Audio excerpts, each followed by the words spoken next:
要极易失败。这要如何才能解决？非高温下，梦心草的2下还能保持药性。雨辰，你干什么？住手！师傅，是，何必急于一时？人呢？太早，只有按照我。多谢齐大师指点。是。Halo semuanya, selamat datang di Ruang Film. Bagaimana kabar kalian semua? Semoga selalu sehat dan baik-baik saja. Pada hari ini kita akan melanjutkan Donghua Martial Master episode 261 sampai 270. Di bagian sebelumnya, Qin Chen telah menghancurkan keluarga Feng berserta menghabisi para masternya. Hal itu diakibatkan kemarahannya setelah mengetahui Qiansu yang diculik dan dipaksa menikah dan tuan muda dari keluarga Feng. Hal ini pun membuat keluarga Leng marah dan mulai melakukan pergerakan untuk menyingkirkan orang-orang dari 5 kerajaan. Setelah kejadian itu, Qin Chen memutuskan untuk pergi ke Papien Pil dinasti Wei bersama Xiaoya.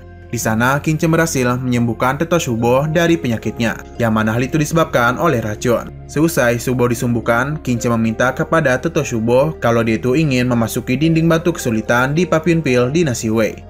Hal itu justru membuat Tetua Shubo dicopot posisinya sebagai tetua oleh ketua Papien Pil yakni Zhao Xingfang. Scene berlanjut di mana Zhao Xingfang terlihat sedang memperhatikan Qin Chen yang mulai menjawab pertanyaan-pertanyaan yang ada di dinding batu kesulitan. Pertanyaan pertama adalah membahas pemurnian pil hati murni. Zhao Xingfang cukup kagum dengan jawaban yang diberikan oleh Qin Chen. Bahkan ia juga sempat melakukan pemurnian sesuai dengan tutorial yang ia dapatkan dari jawaban Qin Chen. Dan mana saja Zhao Xingfang berhasil memurnikan pil tersebut. 要极易失败。这要如何才能解决？非高温下，梦心草的2下还能保持药性。 Yang kedua bertopik mengenai metode pil perputaran pikiran. Ketika Zhao Xingfang mendengar jawaban dari Qin Chen, ia pun segera mempraktikannya. Gara-gara jawaban dari Qin Chen, Zhao Xingfang pun mulai menguasai metode tersebut. Pada juga stigma Zhao Xingfang mengenai Qin Chen mulai memudar. Selanjutnya, pertanyaan demi pertanyaan dapat dengan cepat dijawab oleh Qin Chen. Sampai pada pertanyaan yang berbunyi kelemahan mental bawaan dan kurangnya persepsi menyebabkan lautan jiwa menghalangi kehendak seni bela dirinya. Sehingga hal itu pun mempengaruhi konsep penggabungan pil tingkat tinggi dan bagaimana cara untuk menyelesaikannya. Ternyata pertanyaan itu diajukan sendiri oleh Zhao Xingfang. Qin Chen juga menyadari hal tersebut. Karena menurut Tetua Shubo, impian terbesar Zhao Xingfang setelah dinobatkan yaitu menerobos ranah Martial King dan menjadi Raja Obat kelas 7. Lalu kembali ke Papien Pil surgawi domain Beitian. Saat Qin Chen menjawab pertanyaan itu, Zhao Xingfang terlihat sangat memperhatikan kata demi kata dari jawaban yang Qin Chen buat. Sehingga Zhao Xingfang pun mencoba untuk melakukan sesuai dengan solusi Qin Chen, yakni mencoba metode penemuan akupuntur kekuatan sejati. Setelah mencobanya, Zhao Xingfang membenarkan jawaban dari Qin Chen. Dan ketika menunggu semua jawaban yang berisikan metode penyembuhan, Qin Chen sama sekali tak menuliskannya. Kemudian Zhao Xingfang bergegas menyusul Qin Chen yang akan keluar dari dinding batu kesulitan. Sewaktu Qin Chen keluar, ia langsung ditahan oleh para pengawal Jin Yuan. 都半个多世纪。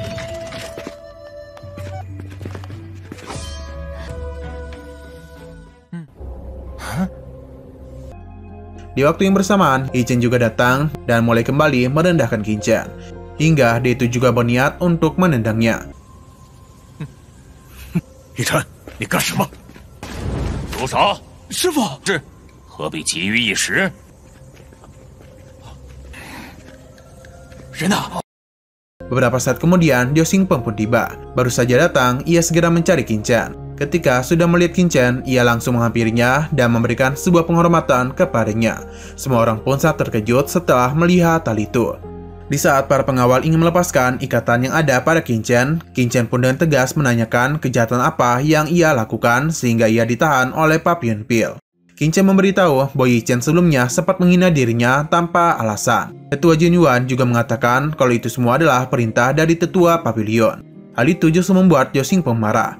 Ia pun meminta penjelasan kepada Tetua Jin Yuan. Dengan sangat ketakutan, Jin Yuan menjawab dengan mengatakan kalau Qin Chen hanyalah semut dari tanah 5 kerajaan. Mendengar jawaban itu, Zhao Xingfang semakin marah dan langsung menyerang Tetua Jin Yuan sambil memarahinya. Kemudian Zhao Xingfeng melepaskan ikatan dari Qin Chen dan mengatakan kalau itu semua hanyalah kesalahpahaman. Untuk menakuti ketua Papilion, Qin Chen mengancam akan melaporkannya kepada gurunya, sehingga gurunya itu akan mengirim surat ke divisi pengawasan Papilion Domenhu dan juga akan melakukan pemeriksaan di Papilion Pil dinasti Wei. Setelah itu, Zhao Xingfeng memerintahkan para pengawalnya untuk menangkap tetua Jin Yuan berserta Yin Chen dan membawa mereka ke aula penegak hukum Papilion Pil. Ia juga mencopot titel tetua dari Jin Yuan. Lalu di saat Qin Chen mengatakan bahwa Tetua Shubo adalah temannya dan dia jugalah yang menjamin dirinya akan dapat masuk ke dinding batu kesulitan. Di sana juga, Zhao Xingfeng memerintahkan para pengawal untuk melepaskan ikatan Tetua Shubo bersama teman-temannya. 阁州大人，为了许长老，老夫有罪。 Zhao Xingfeng juga mengundang Qin Chen ke ruang tamunya. Akan tetapi, Qin Chen tak bisa menghadirinya karena masih ada urusan yang tak bisa ia tinggalkan. Ia memberitahu jika Zhao Xingfeng memiliki sesuatu untuk dibicarakan, maka bicarakan saja pada Tetua Shubo terlebih dahulu. Selepas Qin Chen pergi, Zhao Xingfeng mengajak Tetua Shubo untuk berbicara di ruangannya. Tentu saja, Tetua Shubo bersedia menerima ajakannya.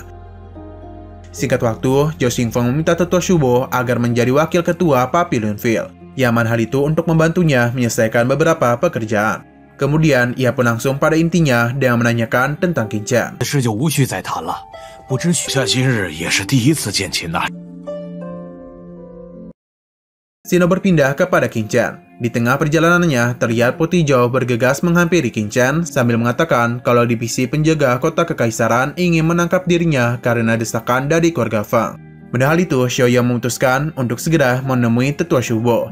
Sedangkan Qin Chen tanpa panik sedikit pun segera menyusul teman-temannya sambil menggendong Putri Zhao. Di sisi lain, Hainu dan Raja Lingu dikepung oleh divisi penjaga kota kekaisaran. Mereka juga tak dapat berbuat apa-apa setelah kapten penjaga kota bernama Guan Wei menunjukkan surat perintah penangkapan Qin Chen. Tak berselang lama, Qin Chen bersama Putri Zhao pun datang. Guan Wei juga langsung memerintahkan bawahannya untuk menangkap Qin Chen.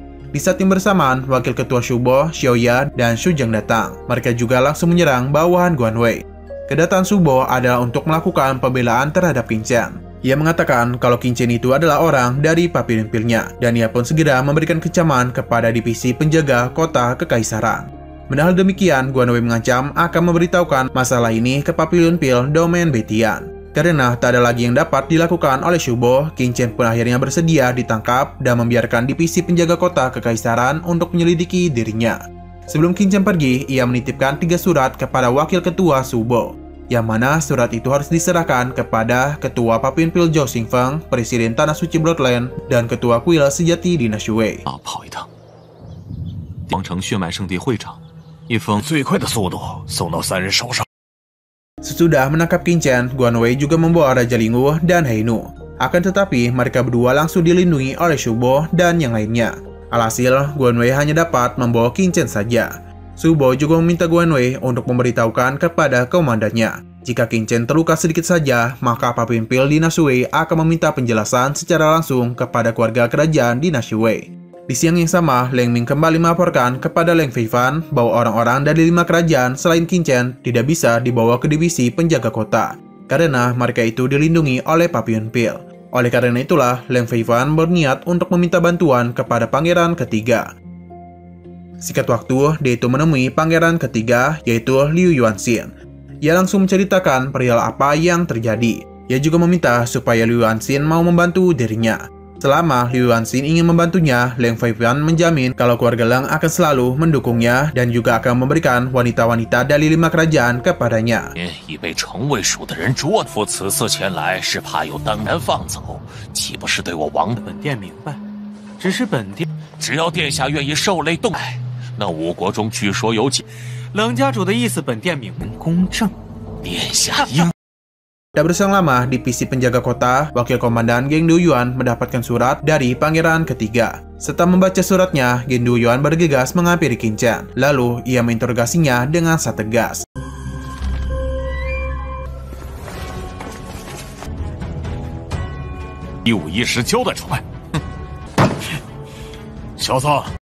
Ia juga memaksa Qin Chen untuk menandatangani kertas pengakuan.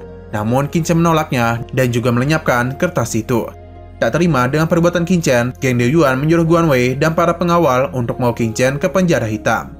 Sesampainya ke penjara hitam, Guan Wei menyerahkan Qin Chen kepada Kapten Tian yang bertugas menjaga penjara hitam. Selama Qin Chen mau mengakui perbuatannya, maka ia itu dapat dikeluarkan dari penjara hitam. Kapten Tian langsung memerintahkan para bawahannya untuk memasukkan Qin Chen ke area hukuman berat. Tapi sebelum itu, Qin Chen diperiksa karena takut dia itu akan membawa sesuatu. Qin Chen kemudian lagi-lagi menebak penyakit yang sekarang dialami oleh Kapten Tian. Ia berkata kalau Kapten Tian tidak bisa tidur nyenyak akhir-akhir ini. Setiap tengah malam, dia itu pasti mengalami rasa sakit di titik akupuntur yang tak tertahankan. Dan di pagi hari, rasa sakitnya itu akan menghilang. Tidak hanya itu saja, Kapten Tian juga tidak bisa memadatkan energi sejati. Di seluruh tubuhnya juga merasa kaku dan sakit. Gara-gara hal itu, Kapten Tian mulai meminum pil kelas atas untuk menstabilkan lautan Qi-nya. Ia hanya mencapai ranah martial venerable selama 3 tahun. Kemudian, dia itu turun ke ranah martial ancestor. Hal itu pun membuat Kapten Tian terkejut. Ia juga sempat tidak percaya kalau Qin Chen mengetahui penyakitnya. Untuk membuktikan ucapannya, Qin Chen menyuruhnya untuk menekan kesadarannya dan 3 titik akupunturnya. Dan mana saja, Kapten Tian merasa kesakitan setelah melakukannya. Untuk sementara waktu, Qin Chen pun dimasukkan ke dalam sel terlebih dahulu.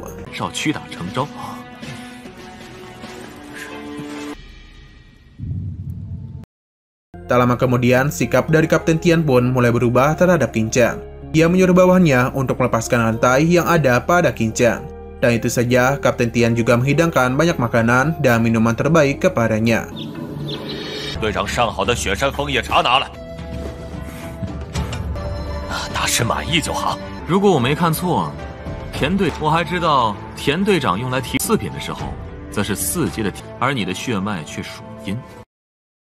Di setting bersamaan, Qin Chen melanjutkan penjelasannya mengenai penyakit dari Kapten Tian. Masalah utamanya ada pada pekerjaan Kapten Tian. Penjara hitam ada tempat divisi penjaga kota menahan terpidana hukuman mati.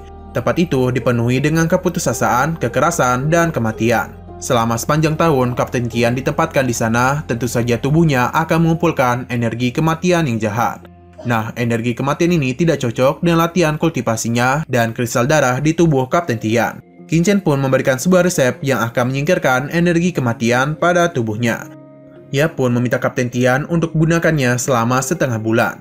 Tidak hanya itu saja, para pengawal Kapten Tian juga dapat mengambil resep itu untuk menyingkirkan energi kematian. Akan tetapi, resep itu hanya akan menyingkirkan energi kematian saja. Hal ini tidak berlaku untuk menyembuhkan akar penyebabnya. Qin Chen juga mengajarkan sebuah metode pemunian Qi yang dibagi menjadi beberapa bagian.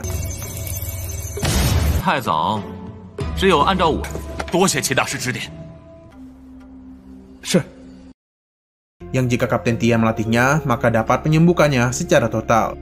Terlihat setelah Kapten Tian meminum obat sesuai dengan resep dari Qin Chen, ia menjadi semakin bugar dari sebelumnya.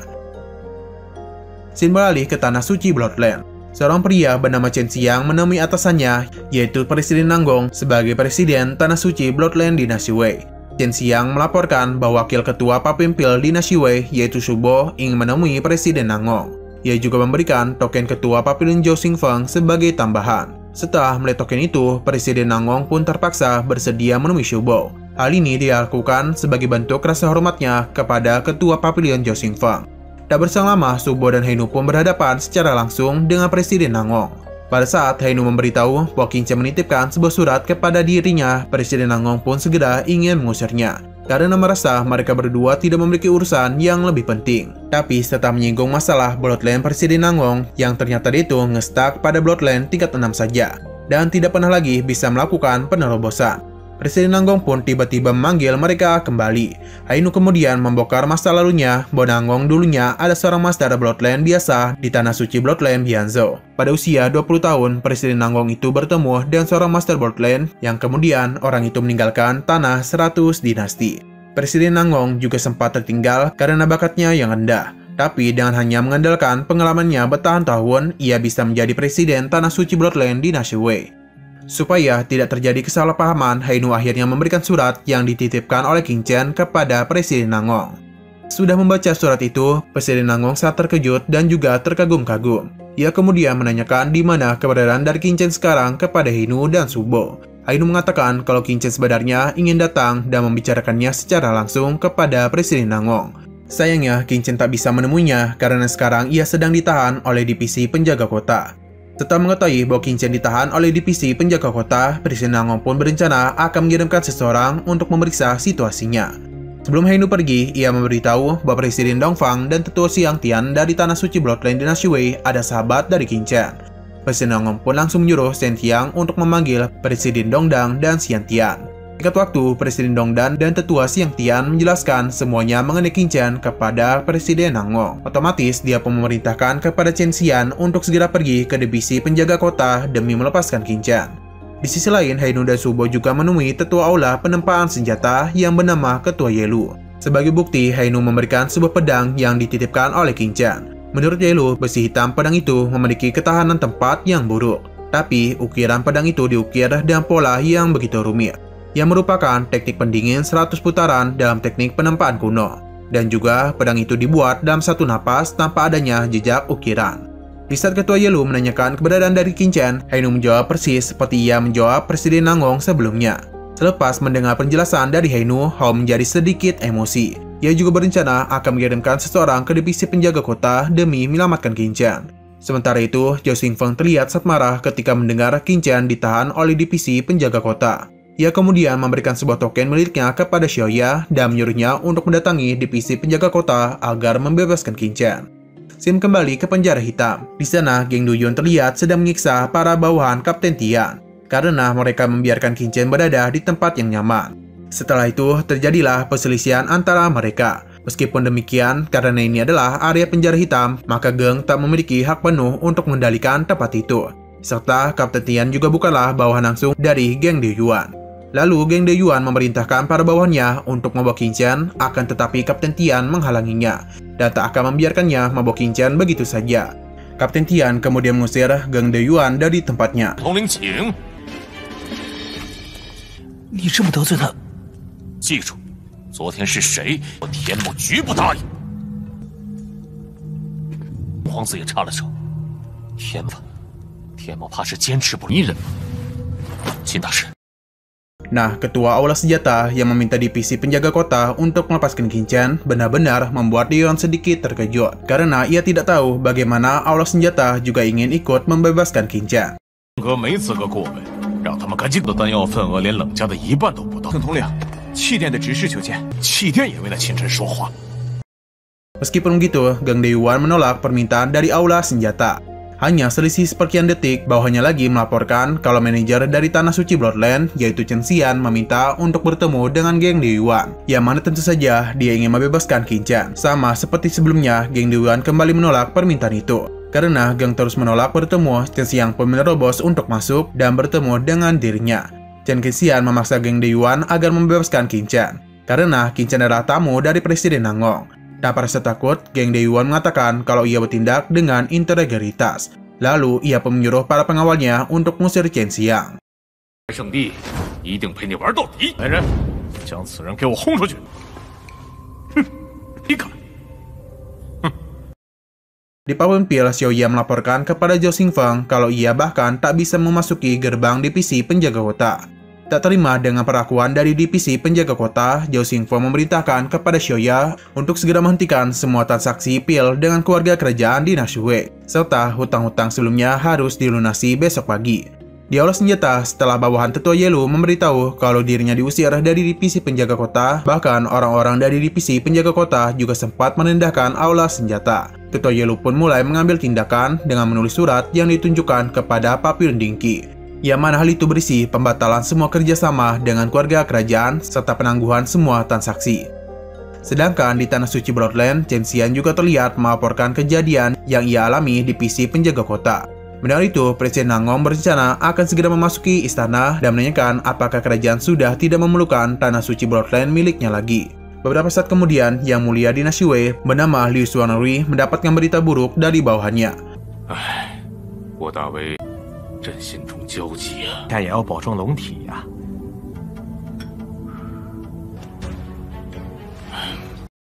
Yang mana Tuan Fei mengatakan kalau Papillon Pil baru saja membatalkan semua transaksi dengan keluarga kerajaan. Tidak itu saja, mereka juga memberikan batasan pelunasan tunggakan obat sampai besok pagi.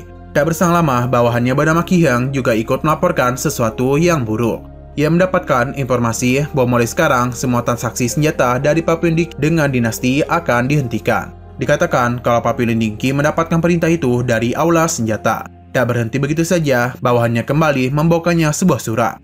Ia menyampaikan bahwa Tanah Suci Bloodline ingin menarik cabangnya dari dinasti Wei. Mendengar 3 berita itu sekaligus membuat dia nyaris pingsan. Ia kemudian memerintahkan Fei dan Qi Heng untuk mencari tahu kebenaran di baliknya. Di sisi lain, pangeran ketiga, Liu Yuanxin, menagih wanita dari 5 kerajaan kepada Leng Feifan. Tapi karena orang-orang dari 5 kerajaan bersembunyi di Papillon Pil, Liu Yuanxin pun menyuruh Leng Feifan untuk segera memerintahkan divisi penjaga kota agar membawa wanita 5 kerajaan kepada dirinya. Beralih ke Papillon Pil, Zhao Xingfeng mendapat informasi dari Qin Zhan, yakni pangeran ketiga juga ikut campur dalam masalah dirinya. Su Bo juga memberitahu Fei dari kerajaan ingin bertemu dengan Zhao Xingfeng. Di saat yang bersamaan, Si Heng terlihat sedang menemui Tetua Yelu. Ketua Yelu kemudian memberitahu semuanya mengenai kejadian divisi penjaga kota kepada Qi Heng. 是不是有什么误会啊？老夫派人去了解一下情况。有这种事，您老放心。 Sementara Huang, utusan dari kerajaan, juga terlihat sedang menemui Chen Xiang. Chen Xiang mewakili Presiden Nangong memberitahu kalau terjadi sesuatu kepada Qin Zhan, maka Tanah Suci Bloodline akan memutus hubungannya dengan dinasti Wei. Kembali ke Papillon Pil, Fei akhirnya bertemu dengan Zhao Xingfeng. Dengan penuh emosi, Zhao Xingfeng mengatakan kalau temannya bernama Qin Zhan sedang ditahan di divisi penjaga kota. Tanya itu, divisi penjaga kota juga telah melakukan penghinaan kepada Zhao Xingfeng karena token miliknya hanya dilempar begitu saja oleh mereka. Tak berselang lama, Xiaoyan melaporkan bahwa divisi penjaga kota membawa beberapa penjaga kota untuk menangkap orang-orang dari 5 kerajaan. Di aula Papillon Pil, terlihat Komandan Gu memimpin beberapa pengawal yang memaksa untuk menangkap orang-orang dari 5 kerajaan. Di sana juga Zhao Xingfeng datang dan langsung menyerang Komandan Gu. Bahkan Fei saja tidak bisa menghentikan mereka, karena mereka mengatakan kalau mereka semua itu diutus oleh pangeran ketiga. 执行公务，还请不要自误。谁让你带人来耽搁闹事的？大师是想违抗王朝律法吗？ Setelah itu, semua orang dari divisi penjaga kota langsung diusir secara paksa oleh Zhao Xingfeng. Lalu di kerajaan dinasti Wei, Liu Yuanxin mendapatkan informasi mengenai masalah yang mereka hadapi saat ini. Karena Papillon Pil, Tanah Suci Bloodline, hingga aula senjata mengeluh hal yang sama, yakni adalah masalah Qin Zhan. Liu Xuanri menyuruh pengawalnya untuk segera mengerahkan pasukan kerajaan untuk ikut bersamanya pergi ke divisi penjaga kota. 竟能让耽搁阁主都尊称大的天才！东禁卫军，随我去城卫署。 Sewaktu yang bersamaan, Liu Yuanxin mendapat laporan yang tidak memuaskan oleh Komandan Gu dari divisi penjaga kota yang telah pergi ke Papillon Pil. Setelah mengetahui hal itu, Liu Yuanxin pun bersama Lei Feifan memutuskan pergi ke divisi penjaga kota untuk memberikan hukuman kepada Qin Zhan. Kembali ke penjara hitam. Di sana, Geng Deiyuan memaksa untuk membawa Qin Zhan dari penjara hitam. Tapi usahanya dihalangi langsung oleh Kapten Tian. Bahkan Geng Deiyuan juga melakukan serangan kepada Kapten Tian. Sayangnya, ia tidak mampu melakukan hal itu. 难怪最近如此嚣张。来人，小子，你在里面吃了鳖，跑这里撒，殿下会好好照顾你身边那几。听说你的女儿今年才10。Beberapa saat kemudian, Komandan Gu pun datang. Pada saat juga, Kapten Tian langsung dipecat olehnya. Karena merasa terpojok, Kapten Tian mencoba memotong rantai yang ada pada Qin Zhan. Namun rantai itu tak dapat dia potong. Sehingga Komandan Gu bergegas menyerangnya hingga membuat Kapten Tian terluka. Di saat juga, Qin Zhan dengan mudahnya melepas rantai yang mengikatnya sejak tadi. Selain itu, Komandan Gu juga tumbang akibat tak bisa menahan serangan dari Qin Zhan.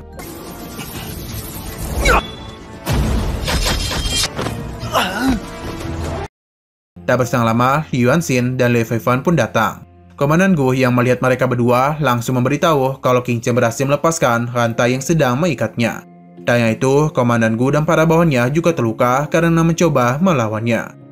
Nah, sayang sekali episode pada hari ini harus bersambung dulu. Oke, sekian dulu pada video kali ini. Untuk video selanjutnya akan segera hadir.